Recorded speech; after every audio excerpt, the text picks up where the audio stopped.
Hey 10th graders, I'm excited to have a little fireside chat with you guys tonight to tell you that spring break's coming to a close, but for me that's awesome news because I've really missed you and I can't wait to start remote learning with you.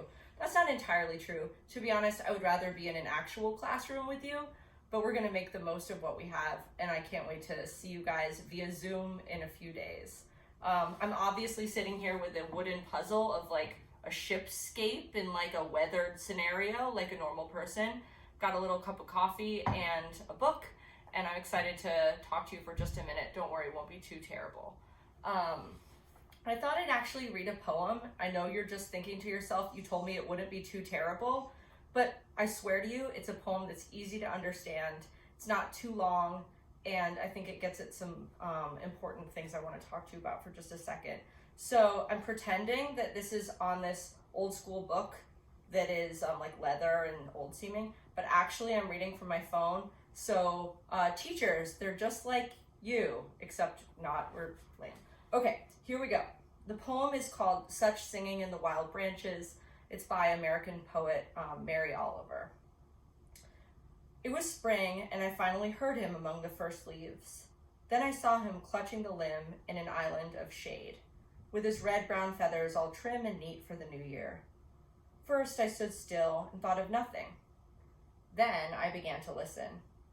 Then I was filled with gladness, and that's when it happened, when I seemed to float, to be myself a wing or a tree, and I began to understand what the bird was saying. And the sands in the glass stopped for a pure white moment, while gravity sprinkled upward like rain, rising, and in fact, it became difficult to tell just what it was that was singing. It was the thrush for sure, but it seemed not a single thrush, but himself, and all his brothers, and also the trees around them, as well as the gliding, long-tailed clouds in the perfect blue sky. All of them were singing. And of course, so it seemed, was I. Such soft and solemn and perfect music doesn't last for more than a few moments. It's one of those magical places wise people like to talk about. One of the things they say about it that is true is that once you've been there, you're there forever. Listen, everyone has a chance. Is it spring? Is it morning? Are there trees near you? And does your own soul need comforting? Quick then, open the door and fly on your heavy feet. The song may already be drifting away.